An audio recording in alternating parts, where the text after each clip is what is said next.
우리는 예수님의 십자가가 있는 골고다까지 올라가야 됩니다. 근데 올라가는 것이 때로는 쉽지 않고 때로는 우리가 그것을 짊어지고 나아가는 여러 가지 연약함을 경험할 수 있습니다. 그래서 우리는 적어도 우리가 자발적으로 내 스스로 내 힘을 다해서 골고다로 올라갈 수 없다면 예수님을 따라가며 배워야 되는 것이죠.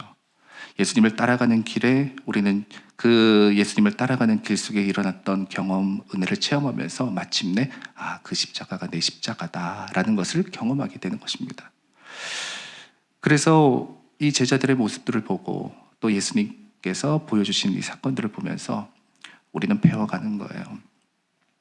자, 그런데 이렇게 오르고 또 예수님 따라가는 길에는요, 늘 갈등이 있기 마련입니다. 어떤 분이 자기는 삼식이랍니다. 삼식이가 뭐예요? 물어보니까 집에서 새끼 먹는 사람이 삼식이래. 그래서 물어봤죠. 아니, 그럼 집에서 부인이 그거 괜찮다고 하십니까? 그거 큰일 아니에요? 자기는 아무튼 뭐 밖에서 먹는 것보다 집에서 새끼 먹는 게 좋대요. 아무튼 잘 차려준답니다. 그래서 저희가 이제 얘기를 듣다가 대단하다고, 요새도 그런 분 있냐고 그래서 박수를 쳐줬던 그런 기억이 있는데요. 여러분, 이게 집에서 이제 식사 준비를 하시는 분들은 늘 그게 고민이래요. 오늘 저녁 뭐 먹어야 되냐? 오늘 저녁 뭐 먹어야 되냐? 저도 해보니까 늘 고민돼요. 오늘 저녁 뭐 먹어야 돼 도대체? 뭐 해줘야 돼? 아이들한테 그런 생각을 하더라고요. 사실 사람이 무엇을 함에 있어서는 늘 이렇게 고민이 들기 마련입니다. 오늘 뭐 먹지? 에서부터 내 인생을 결정하는 것까지, 난 앞으로 어떻게 살아가야 되지? 난 앞으로 뭘 해야 되지? 이런 여러 가지 선택에 있어서는 늘 항상 갈등이 있기 마련입니다. 특별히 이런 내적 갈등은요, 큰 것일수록, 중차대한 것일수록 더 크게 작동하기 마련입니다. 자, 오늘 우리는 예수님께서 제자들을 부르는 장면을 보았습니다. 우리는 이 장면 보면서 너나 따라와. 그러니까 이 베드로와 제자들이 단번에 전혀 고민도 없이 예수님을 쫓아갔다라고 생각할 수 있을 것입니다. 그리고 여러분, 이 부르심이라는 것을 우리가 생각하면 너 나를 따라올래? 라는 이 대답 앞에 아무런 고민도 없이 내가 주님을 따라가겠습니다 라는 것, 이게 너무나 당연한 것이라고 생각합니다. 뭘 고민해? 하나님께서 순종하라면 순종하는 거지. 뭘 고민해? 예수님께서 하라면 하는 거지. 여러분, 이렇게 생각하는 것이 자연스러운 것이라고 생각하죠. 그래서 부르심하면 뭐 이것저것 고려하지 않고 그냥 뜨거운 가슴 따라 그냥 막 달려나가고 무엇이든지 하는, 여러분, 그것이 우리에게는 너무나도 당연하다라고 생각이 들 때가 많다는 거예요. 근데 괴리감이 있는 거죠. 왜냐하면 실제적으로 그렇다는 것을 우리는 알지만 이게 잘 되지가 않아요. 왜냐하면 내적 갈등이 생기거든요. 여러분, 사소한 것도 마찬가지입니다. 이거 내가 하나님 앞에 이 말씀 따라야 돼, 말아야 돼. 하나님께서 이런 마음을 주셨는데 내가 이거 순종해야 돼, 말아야 돼. 여러분, 이거 아주 작은 것부터 큰 것까지 이 순종 하나 하는데도 굉장히 많은 내적 갈등이 있거든요. 자, 그러면 여러분, 오늘 이 제자, 예수님 따라갔던 이 제자들의 모습을 보면서 그러면 그들은 예수님께서 따라와라 라고 했을 때 아무런 고민 없이 쫓아갔던 것일까요? 그냥 아무런 일도 없이 그냥 갑자기 예수님 말씀 한 말씀만 딱 듣고서 그냥 예스 하고서 쫓아가게 된 것일까요? 오늘 그래서 이 시간을 조금 거꾸로 역추적하면서 과연 제자들이 어떻게 예수님을 쫓아가게 됐는가에 대해서 한번 생각해 보려고 합니다. 누가복음 5장에 보면 이 일을 조금 더 자세하게 설명하고 있습니다. 이 게네사렛 호수에서 일어났던 일인데요, 많은 사람들이 예수님께 몰려와서 예수님의 말씀을 듣기를 원했습니다. 그 장면의 배경입니다. 마침 그때 예수님께서는 그 호수에 가셨고, 그 호수에는 누가 있었느냐면 바로 이 베드로와 이 어부들이 거기서 조업을 다 끝내고 그물을 싣고 정리하고 있었을 그때였습니다. 근데 예수님께서 거기 가시니까 많은 사람들이 거기에 몰려들었고, 거기서 예수님은 하나님의 말씀을 가르치신 겁니다. 근데 사람들이 있다 보니까 예수님께서 어떻게 가르치실까 하다가 베드로의 배를 빌려서 그 위에 올라가서 사람들을 대상으로 이렇게 하나님의 말씀을 설교하셨던 것이겠죠. 자, 이때 베드로와 다른 모든 제자들도, 이제 후에 제자가 되는 사람들까지도 조업을 멈추고 예수님께서 거기서 복음을 전하시니까 이제 거기서 예수님의 말씀을 듣게 되었던 것입니다. 다시 말하면 너 그냥 갑자기 너나 따라와 라는 이 말씀 전에 무엇이 있었느냐? 하나님의 나라에 대해서 예수님께서 가르쳐 주셨다는 겁니다. 복음에 대해서 가르쳐 주셨다는 것입니다. 회개하고 돌이켜 하나님의 나라를 전파하는 것에 대해서 가르쳐 주셨다는 것입니다. 그들은 그것을 어떻게 했다? 들었다라는 거예요. 하나님의 말씀을 들었다는 거예요. 하나님의 복음을 들었다는 거예요. 자, 뿐만 아니라 그 후에 어떤 일이 일어나냐? 예수님께서 거기서 기적을 일으키셨죠. 이 말씀이 다 끝나신 뒤에 하나님의 나라가 어떤 곳인지에 대해서 그들에게 무엇으로? 체험으로 경험하게 하신 거예요. 어떤 체험입니까? 그물을 던지라. 깊은 데로 가서 그물을 던지라.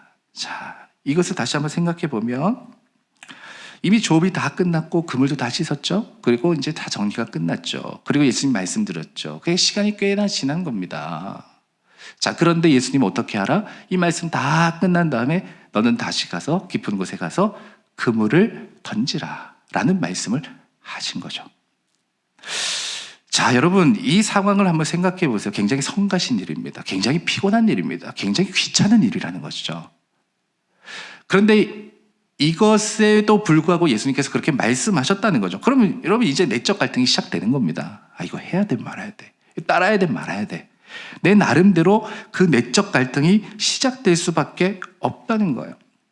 뿐만 아니라 이 어부들이기 때문에 지금 나가면 물고기 없다. 이건 누구보다 잘 알고 있었을 거란 말이죠. 그러면 뭐랑 또 부딪혀요? 내 현실적인 문제랑 먼저 부딪혔지만 또 무슨 문제? 내가 가지고 있는 생각의 문제와 또 부딪혔던 거예요. 예수님의 말씀을 따르는데. 아니, 지금 현실적인 문제를 놓고 봐도 그렇게 하는 게 그렇게 좋은 것 같지는 않아요.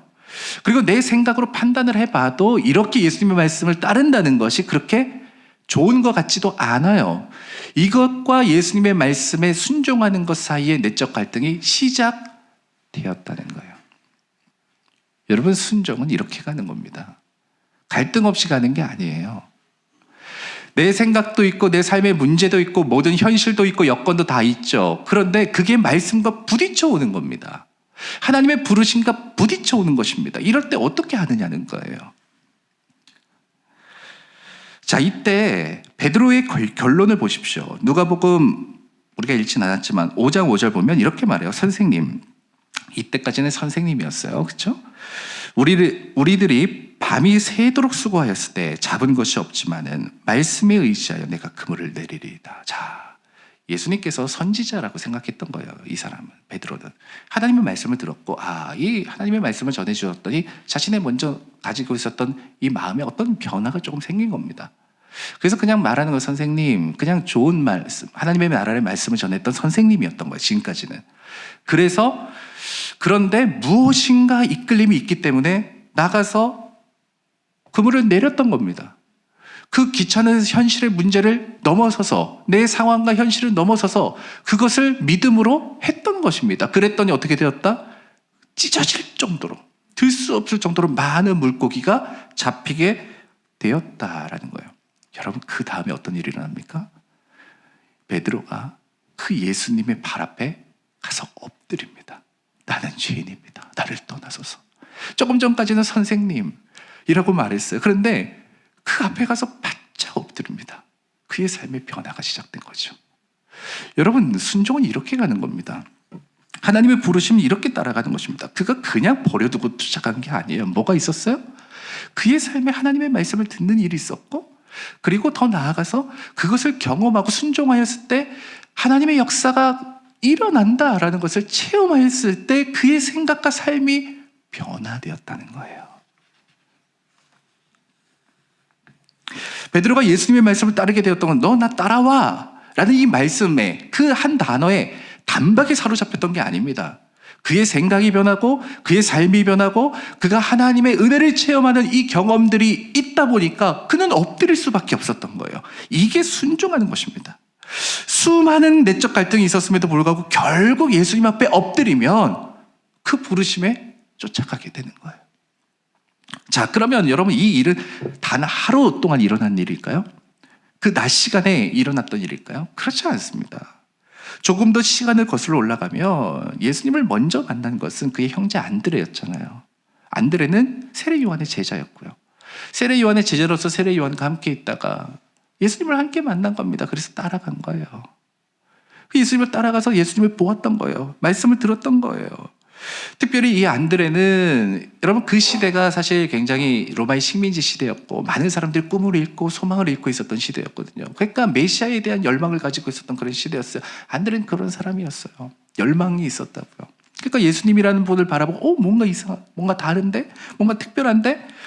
그런 마음을 가지고 따라갔던 거예요. 그리고 나서 가서 예수님이 하는 일을 보았던 거예요. 그리고 나서 자신의 형제였던 베드로에게 와서 그날 뭐라고 말합니까?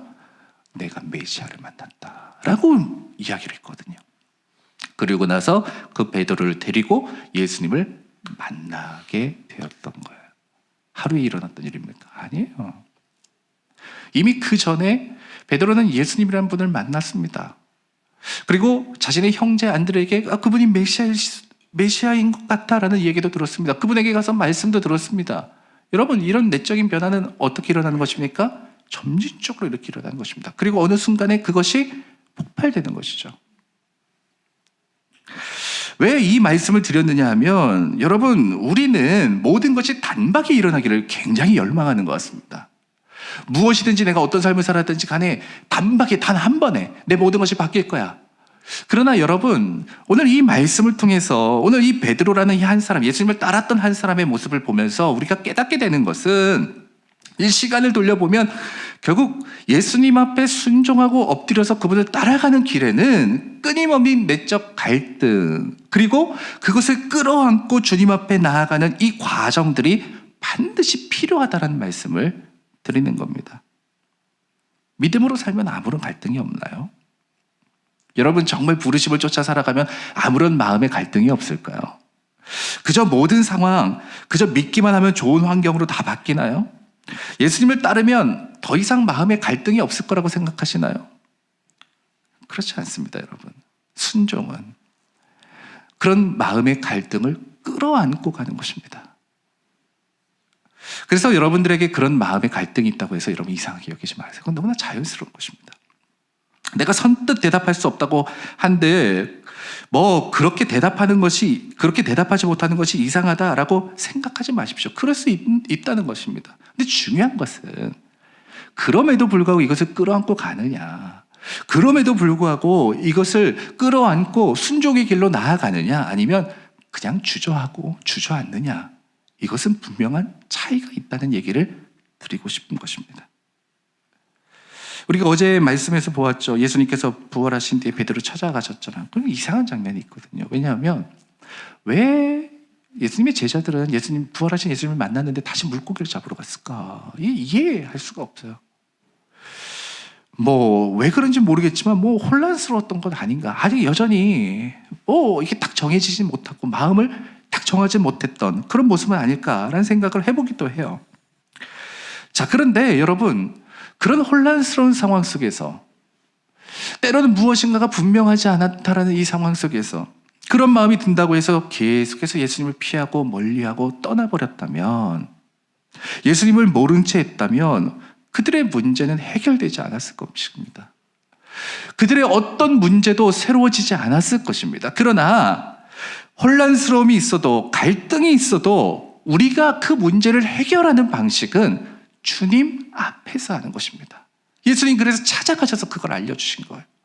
찾아가셔서 그들을 보면서 내가 너희 안에, 너희가 내 안에 있어야 그 모든 것들이 해결되고 또한 그래야 부르심을 쫓아 순종할 수 있다는 것을 예수님께서 보여주신 것 아니겠습니까? 여러분, 이것은 우리에게도 그대로 적용되는 것이죠. 오늘 이 제자들처럼 모든 것 다 버리고 나 쫓아와. 여러분, 이런 것에 단박에 순종은 할 수 없다 할지라도 우리는 지금 내 모습 그대로를 가지고 주님 안에서, 주님 앞에 나아가서 주님의 말씀에 순종하며 그 내적 갈등을 끌어안고 가는 것입니다. 그러면 분명히 모든 것이 우리에게 분명해지는 그 시점이 일어나게 되어 있습니다. 저의 삶을 좀 되돌아보니까 저는 어릴 때부터 약간 성공에 대한 욕구가 굉장히 컸던 사람입니다. 20살이 되었을 때쯤 인생의 쓴맛 단맛 다 보고 나서 저는 그런 생각했어요. 내가 어떻게 해서든지 좀 성공을 해야 되겠다. 그러다가 21살 때 다시 신학교를 가게 됐죠. 하나님의 은혜로.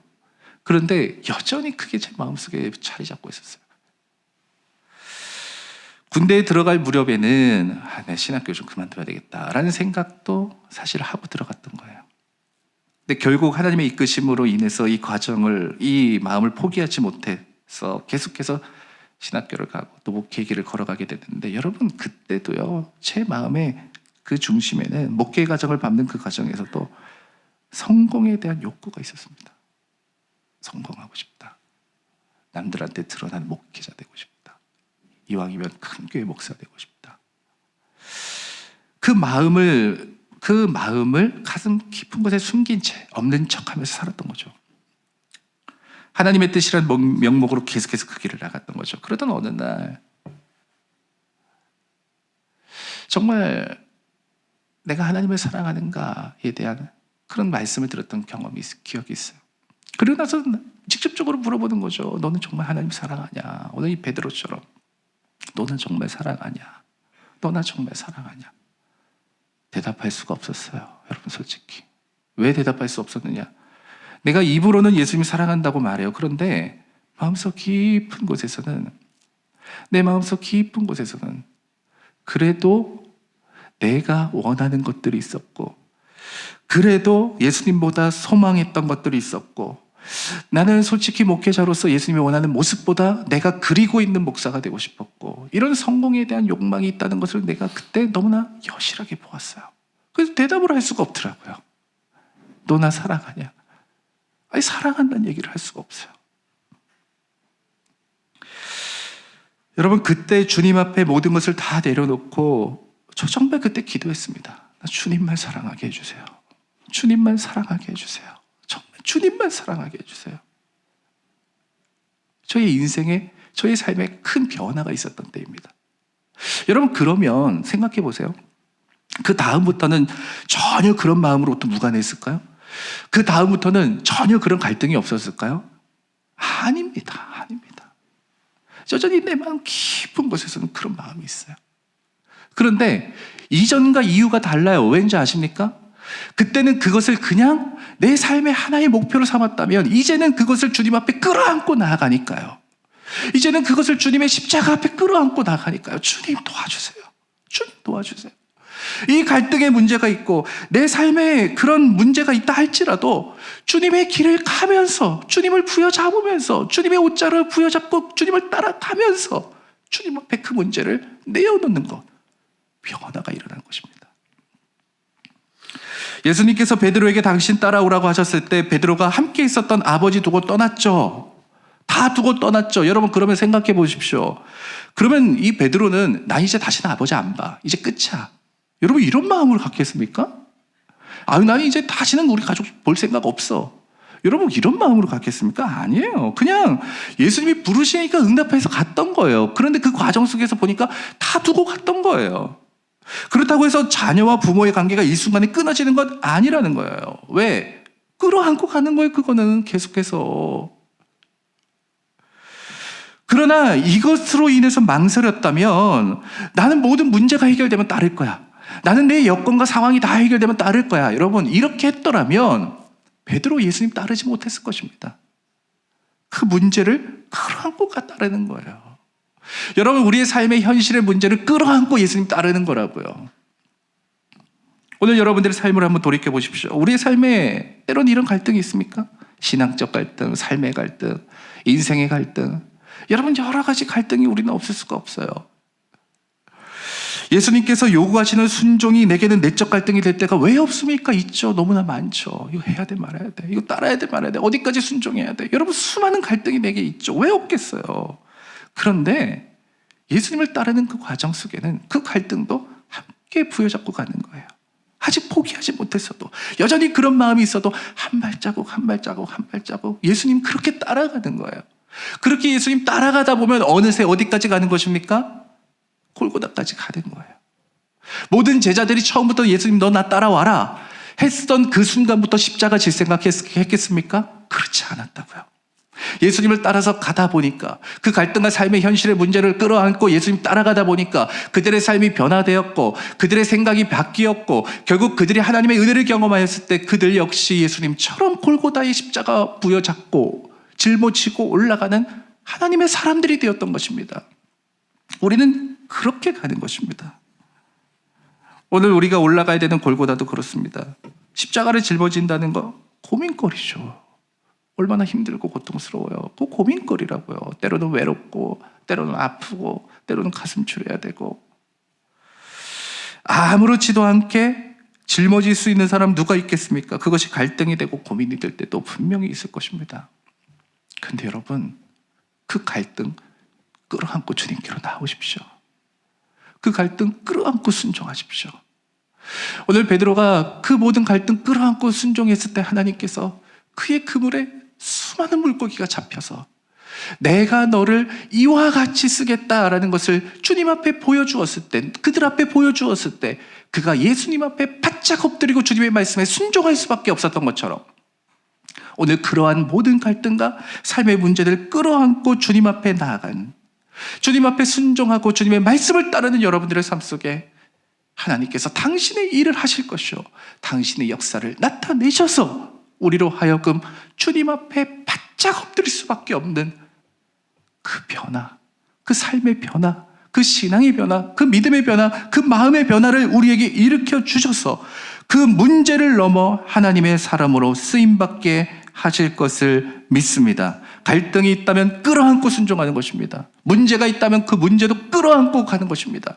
그래서 우리는 문제가 있을 때 하나님 앞에 기도하는 것이고 우리는 삶의 갈등이 있을 때 주님의 십자가를 부여잡는 것입니다.